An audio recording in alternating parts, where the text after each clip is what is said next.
എല്ലാവരെയും ഇന്നത്തെ ഈ പ്രഭാത മന്നയിലേക്ക് ക്രിസ്തുയേശുവിന്റെ നാമത്തിൽ സ്വാഗതം ചെയ്തുകൊള്ളുകയാണ്. ഒരിക്കൽ കൂടി ഈ മനോഹരമായ പ്രഭാതത്തിൽ ഈ മാസത്തിന്റെ അവസാന ദിവസത്തിന്റെ ഈ പ്രഭാത സമയത്ത് ദൈവത്തിന്റെ വചനവുമായി നിങ്ങളുടെ മുമ്പിൽ നിൽക്കുവാനായിട്ട് ദൈവം തന്നിരിക്കുന്ന ഈ സമയത്തിനായി, ഈ അവസരത്തിനായി ദൈവത്തിന് നന്ദിയോടെ സ്തോത്രം ചെയ്തു കൊള്ളുന്നു. ഇന്ന് ഒരു ആഹ്വാനവുമായാണ് ഇന്നത്തെ മോർണിംഗ് മന്ന നമ്മിലേക്ക് എത്തുന്നത്.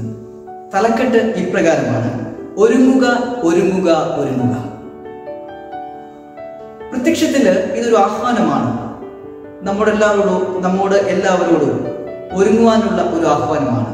പക്ഷെ അതിന്റെ മറുവശത്ത് ഈ വാക്യത്തിന് ആധാരമായ, ഈ തലക്കെട്ടിന് ആധാരമായ വാക്യം പരിശോധിക്കുമ്പോൾ ഇത് ഒരു വശത്ത് ഒരു ആഹ്വാനമാണെങ്കിലും മറുവശത്ത് തീക്ഷ്ണമായ ഒരു മുന്നറിയിപ്പാണ് എന്ന് നമുക്ക് മനസ്സിലാക്കുവാൻ സാധിക്കും.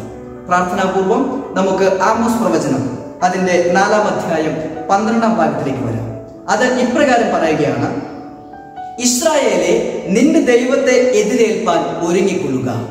ഇസ്രായേലിനോട് ആമോസ് പ്രവാചകൻ മുഖാന്തരം യഹോവയായ ദൈവം ഒരു അരുളപ്പാട് കൊടുക്കുകയാണ്.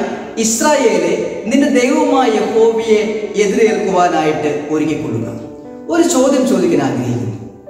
ഇന്ന് ഈ നിമിഷം അല്ലെങ്കിൽ ഈ ദിവസം യേശുക്രിസ്തു വരികയാണ് എങ്കിൽ നാം എത്ര പേർ അവരോടൊപ്പം പോകുവാനായി ഒരുക്കമുള്ളവരാണ്? നമ്മുടെ ജീവിതത്തിൽ ക്രിസ്തുയേശുവിനെ അനുബന്ധിച്ച ഒരു ആത്മീയ ഒരുക്കം നമ്മിൽ എത്ര പേർക്ക് ഉണ്ട് എന്ന് നാം ചിന്തിക്കേണ്ടിയിരിക്കുന്നു. ഇവിടെ ആമോസ് പ്രവാചകന്റെ ആ ജീവിത കാലഘട്ടം, അല്ലെങ്കിൽ ആമോസ് പ്രവാചകൻ തന്റെ പ്രവാചക ദൗത്യം നിറവേറ്റിക്കൊണ്ടിരുന്ന ആ ഇസ്രായേലിയ ജീവിത കാലഘട്ടം പരിശോധിക്കുമ്പോൾ ആത്മീയമായി വളരെ അധികം അധപ്പതിച്ച, അല്ലെങ്കിൽ സാമൂഹികപരമായി വളരെ അധികം നിലംപരിശായ ഒരു സമൂഹത്തിലാണ് ആമോസ് പ്രവാചകൻ തന്റെ പ്രവാചക ദൗത്യം ചെയ്തത് എന്ന് മനസ്സിലാക്കുവാൻ സാധിക്കും.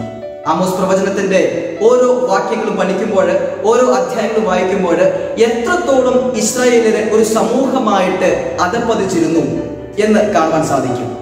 സമ്പന്നർ പാവപ്പെട്ടവരെ, അല്ലെങ്കിൽ സമ്പത്തില്ലാത്തവരെ, ദരിദ്രരെ സാമ്പത്തികമായി ചൂഷണം ചെയ്യുന്ന ഒരവസ്ഥയെല്ലാം നമുക്ക് ആമോസ് പ്രവചനത്തിൽ കാണുവാൻ സാധിക്കും. അങ്ങനെ അന്നത്തെ ഇസ്രായേലി സമൂഹത്തില് സമസ്ത മേഖലകളിലും ഉണ്ടായിരുന്ന ഒരു ആത്മീയ അധപതനം ഓരോ വാക്യങ്ങളിലും ദർശിക്കുവാൻ സാധിക്കും. അത്തരത്തില് സാമൂഹികമായിട്ട്, ആത്മീയമായിട്ട് അധപ്പതിച്ചു നിൽക്കുന്ന ഒരു ജനത്തോട് ആമോസ് പ്രവാചകനിലൂടെ ദൈവം ഒരു ആഹ്വാനം മാത്രമല്ല, മറിച്ച് ഒരു ശക്തമായ മുന്നറിയിപ്പ് കൊടുക്കുകയാണ്. ഇസ്രായേലെ, നിന്റെ ദൈവത്തെ എതിരേൽക്കുവാൻ നീ ഒരുങ്ങിക്കൊള്ളുക. ആ വാക്യത്തിന്റെ ആദ്യ ഭാഗങ്ങൾ വായിക്കുമ്പോൾ അത് എപ്രകാരമാണ് ഒരു മുന്നറിയിപ്പായിട്ട് നമുക്ക് മനസ്സിലാക്കുവാൻ സാധിക്കുന്നത് എന്ന് പറയാൻ സാധിക്കും. അതിന്റെ 4-ാം അധ്യായം 11-ാമത്തെ വാക്യം ഇപ്രകാരം പറയുന്നു: യഹോവയുടെ അരുളപ്പാട്, ദൈവം സോദോമിനെയും ഗോമറയെയും ഉന്മൂല നാശം ചെയ്തതുപോലെ ഞാൻ നിങ്ങളുടെ ഇടയിൽ ഒരു ഉന്മൂല നാശം വരുത്തി. നിങ്ങൾ കത്തുന്ന തീയിൽ നിന്ന് വലിച്ചെടുക്കപ്പെട്ട കൊള്ളിയായിരുന്നു, എന്നിട്ടും നിങ്ങൾ എങ്കലേക്ക് തിരിഞ്ഞില്ല എന്ന് യഹോവയുടെ അരുളപ്പാട്. അതുകൊണ്ട് ഇസ്രായേലെ, ഞാൻ ഇങ്ങനെ നിന്നോടും ചെയ്യും. ഇത് ഞാൻ നിന്നോട് ചെയ്യുവാൻ പോകുന്നത് കൊണ്ട് നിന്റെ ദൈവത്തെ എതിരേൽപ്പാൻ ഒരുങ്ങിക്കൊള്ളുക. സൊദോമിനും ഗോമോറയ്ക്കും സംഭവിച്ചത് എന്താണ് എന്ന് നമുക്കറിയാം. ഒരു ദൈവത്തിൽ നിന്ന് അകന്നുപോയ ഒരു ജനത്തിന് ഒരു അന്തിമ ശിക്ഷാവിധി എന്നോണം ഒരു സമ്പൂർണമായ ഒരു നാശമാണ് ഗൊമോറയ്ക്കും സോദോമിനും സംഭവിച്ചത്. അതേപോലെ തന്നെ ഒരു ഉന്മൂല നാശം ഇസ്രായേൽ മക്കളുടെ ഇടയിലും വരും. അതുകൊണ്ട് ആ ദിവസത്തിന് വേണ്ടിയിട്ട് നിങ്ങൾ എന്ത് ചെയ്യണം? നിങ്ങൾ ദൈവത്തെ എതിരേൽക്കുവാനായി ഒരുങ്ങിക്കൊള്ളണം എന്ന് പ്രവാചകൻ ഓർമ്മിപ്പിക്കുകയാണ്. പ്രിയപ്പെട്ട ദൈവത്തിന്റെ ജനമേ, ഇന്നീ ദിവസം ഈ വാക്യം പരിശോധിക്കുമ്പോൾ നാം എല്ലാവരും തീയിൽ നിന്ന് വലിച്ചെടുക്കപ്പെട്ട ഒരു കൊള്ളി പോലെയായിരുന്നു. ഈ ഒരു ഭാഗം പരിശോധിക്കുമ്പോൾ നമുക്കറിയാം, ആ മഹാപുരോഹിതനായ യോശുവയെ കുറിച്ച് കത്തുന്ന ഒരു കൊള്ളിയായതിനെ കുറിച്ച് പറയുന്നുണ്ട്. അതുപോലെ തന്നെ യൂദായുടെ ലേഖനം പഠിക്കുമ്പോഴും തീയിൽ നിന്ന് വലിച്ചെടുക്കപ്പെട്ട കൊള്ളിയെ കുറിച്ചുള്ള ചില വിവരങ്ങൾ നൽകുന്നുണ്ട്. അത് ആത്മീയമായി അർത്ഥമാക്കുന്നത് ഒരു രക്ഷപ്പെടലാണ്. മരണത്തിൽ നിന്നും ഒരു 100 ഇല വ്യത്യാസത്തില് ഒരു വ്യക്തിയുടെ രക്ഷപ്പെടലിനെയാണ് കത്തുന്ന തീയിൽ നിന്ന് വലിച്ചെടുക്കപ്പെട്ട കൊള്ളി എന്നുള്ള ആ പദപ്രയോഗങ്ങൾ ഉദ്ദേശിക്കുന്നത്. ഇസ്രായേൽ മക്കളെ പോലെ ഞാനും നിങ്ങളും എല്ലാവരും കത്തുന്ന തീയിൽ നിന്ന് വലിച്ചെടുക്കപ്പെട്ട ഓരോ കൊള്ളികളാണ്. അല്ലെങ്കിൽ നശിക്കുമായിരുന്ന മരണത്തിന്റെ അവസ്ഥയിൽ നിന്നും ദൈവത്തിന്റെ കൃപയാൽ നാം ഒരു നൂറില വ്യത്യാസത്തിലാണ് രക്ഷപ്പെട്ടു വന്നിരിക്കുന്നത്. ഒരു നാരോ എക്സ്കേപ്പ് എന്ന് പറയാൻ സാധിക്കും. അത്തരത്തില് രക്ഷപ്പെട്ടു വന്നിരിക്കുന്ന ഞാനും നിങ്ങളും അതിനുശേഷം ദൈവം നമ്മോട് ചെയ്ത കൃപയ്ക്ക് ഒത്തവണ്ണമാണോ നമ്മുടെ ജീവിതം നയിക്കുന്നത്? അപ്രകാരം അല്ല എങ്കിൽ ദൈവത്തിന്റെ ആ ന്യായവിധിയുടെ ദിവസത്തിൽ തീർച്ചയായിട്ടും നാം അകപ്പെടുവാനുള്ള സാധ്യതയുണ്ട്. അതുകൊണ്ട് തന്നെ ആമോസ് പ്രവാചകൻ പറയുന്നത് പോലെ ദൈവത്തിന്റെ ആ ഒരു ദിവസം, ചൂള പോലെ കത്തുന്ന ഒരു ദിവസം, ആ ന്യായവിധിയുടെ ദിവസം നമ്മളതിൽ അകപ്പെട്ടു പോകാതിരിക്കണമെങ്കിൽ തീർച്ചയായിട്ടും നാം ദൈവത്തെ വരവേൽക്കുവാനായി ആത്മീയമായി ഒരുങ്ങേണ്ടിയിരിക്കുന്നു.